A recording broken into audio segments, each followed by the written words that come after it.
people that fear getting sick would rather spend the next 40-45 years trying to avoid getting sick rather than the 4 or 5 minutes of getting sick. They would rather take all that time to avoid it rather than just get sick. So in therapy, you know, we start slow and we build up in various ways, but the cognitive part of it is, hey, it's not if, but it's when. We don't talk about ways that you're not going to get sick. We talk about ways that you are going to get sick. I want clients to be able to go straight. Clients that fear getting sick, vomiting, or just any other anxiety, we go straight into the anxiety, y'all. We go straight into the anxiety. And so we say, what we start saying is, when I do get sick, I'll be able to handle it. This struggle got purpose and we grow. So whatever road we have to take next, all I need to know is that we'll roll with the punches.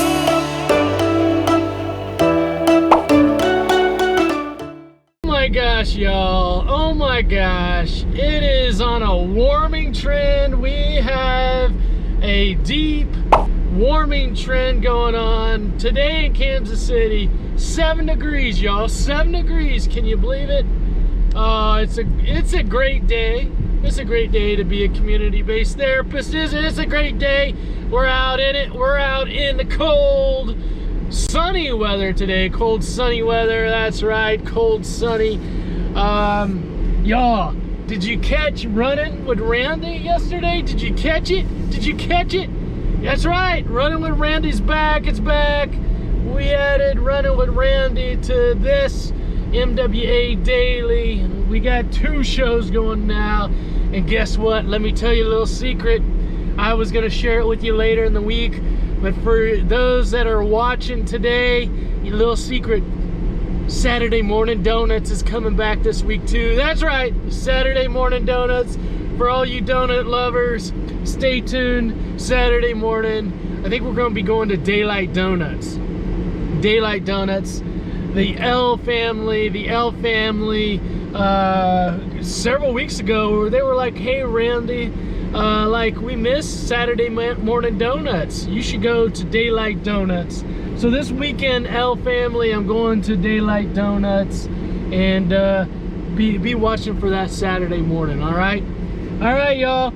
We're out to see clients today. Got a lot to talk to you about. Okay, it's time for what's been coming up in client sessions.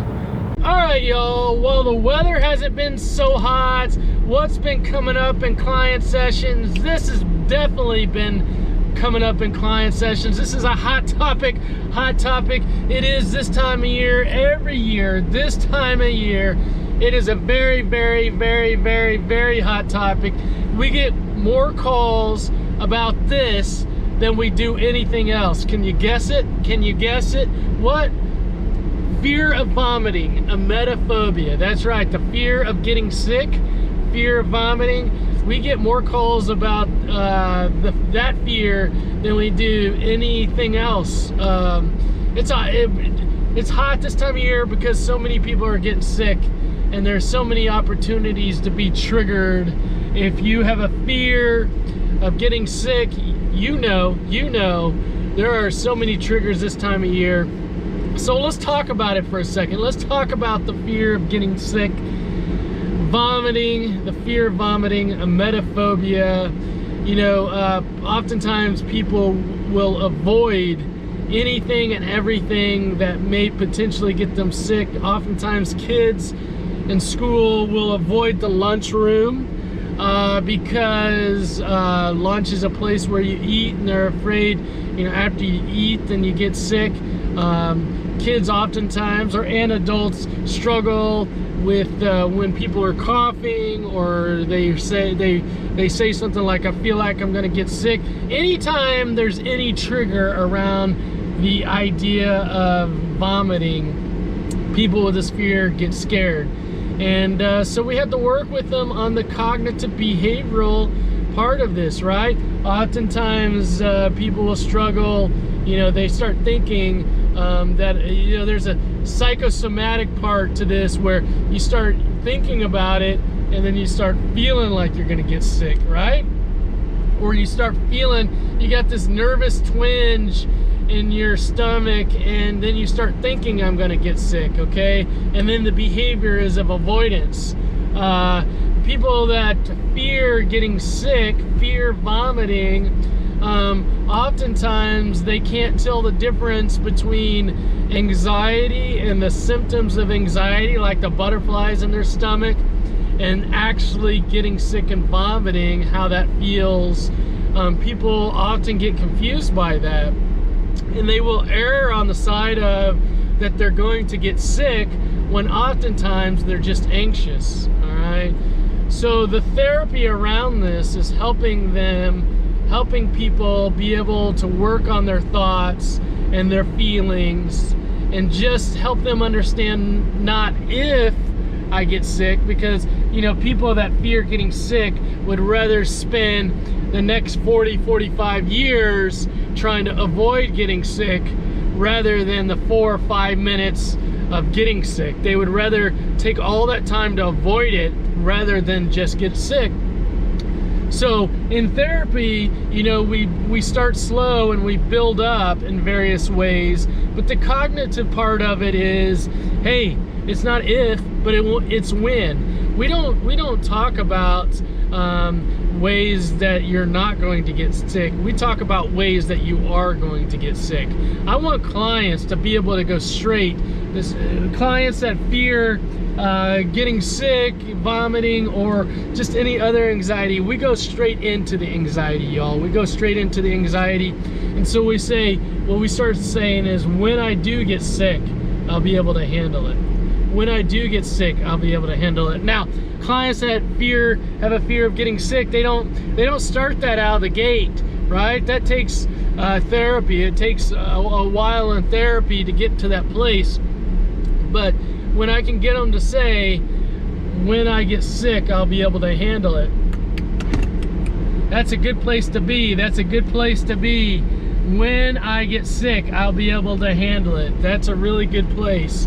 And then we definitely limit them on the avoidance of getting sick, right? Of the situations potentially. We never intentionally make someone get sick, right? But we oftentimes do the cognitive work, and then we'll do the behavioral work, which is the exposures, where we'll kind of walk into various scenarios that remind them of getting sick. And so we just work on this fear, and we just put anxiety in its place, and talk about that anxiety is going to play tricks on your mind and your body, and you're just going to sit back, lean back in your chair, and have some confidence that when you do get sick, you'll be able to handle it. Brain don't stop. Brain don't stop. Brain don't stop. Brain don't stop. All right, let's talk about anxiety. Anxiety, from a cognitive behavioral perspective, you got thoughts, how I'm thinking, how I'm feeling, and what I'm doing, okay? And when we talk about anxiety, we talk about that anxiety is trying to make you think a certain thought, right? It's trying to exaggerate something, it's trying to be negative, it's trying to alarm you of some danger, okay? So it's making you think something, okay? And it's also making your body feel a certain way, all right? So here's the thing, here's the anxiety talk. Just because you may be having anxious thoughts and anxious feelings doesn't mean that you have to act in an anxious way, right? Woo, this is hot, this is hot. Let me say that again for the kids in the back. Just because you might be having anxious thoughts or anxious feelings doesn't mean that you have to act in an anxious way. You don't have to avoid, okay? So you might be thinking in an anxious way, and you might be feeling anxious, your heart might be beating, you might be having butterflies in your stomach, you may be, feeling like your chest is tight, like that's how I feel anxiety. Just because you're feeling and thinking that way doesn't mean that you have to avoid situations that make you anxious. Does it make sense? Make sense? You don't have to play into the anxiety trick. The anxiety trick is going to make you try to think in a certain way and make you feel a certain way, but you don't have to follow through with anxiety. You can say, anxiety, I know you're trying to play tricks on my thoughts and my feelings, but I'm not going there. I'm not going there. I'm not going to avoid situations just because I'm anxious. All right, y'all? All right? Just because you think and feel a certain way doesn't mean you have to act in that way. All right? You can think in an anxious way, you can feel in an anxious way, but you don't necessarily have to act in that way. You've got control over yourself. You got control over yourself. You can feed into the anxiety, or you don't have to. Brain don't stop.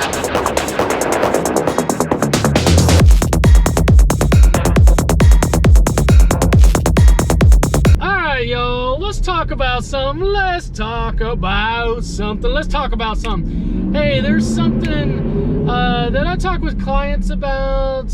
You know, if you're talking about being a good friend, or if you're talking about being a good family member, or, you know, just that you want to be something to someone else. You want to be something to someone else. Here's the thing, y'all. You can't be something to someone else that you're not to yourself. You can't give something to someone else if you don't have it yourself. Here's an example. Okay, let's pick a tennis shoe. If I have a tennis shoe, I can give you a tennis shoe, right? Right? That makes sense. If I don't have a tennis shoe, I can't give you a tennis shoe, right? Right? Okay, right? All right, how about love, okay? One thinks that maybe that you could love someone else, but you couldn't love yourself, right? But here's the thing. How are you going to give love to someone when you don't love yourself, right? Like, your love has to be generated inside of you, right? And then it can be spilled over to someone else.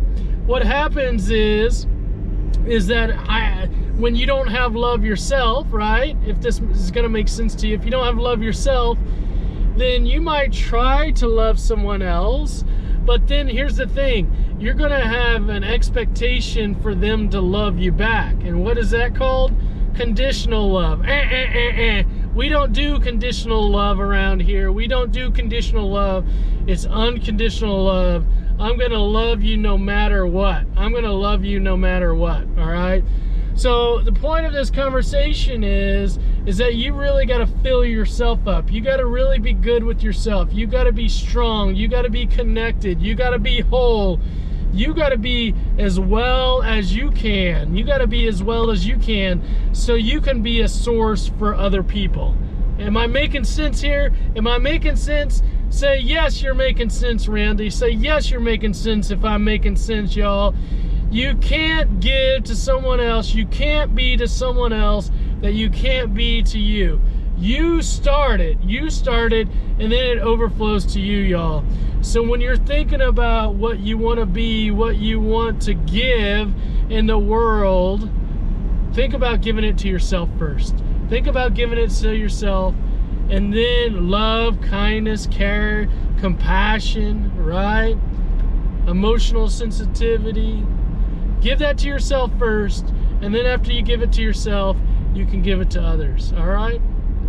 Hopefully that makes sense. This is sometimes a difficult topic for people because they really think that they can give to other people, but they don't have to give to themselves. And it just doesn't logically make sense. Like, I can't give you this phone if I don't have this phone. I can't give you love unless I love myself first, right? It all has to be generated through me first. It has to go through me first and then out to you. All right? All right. Cheers. On track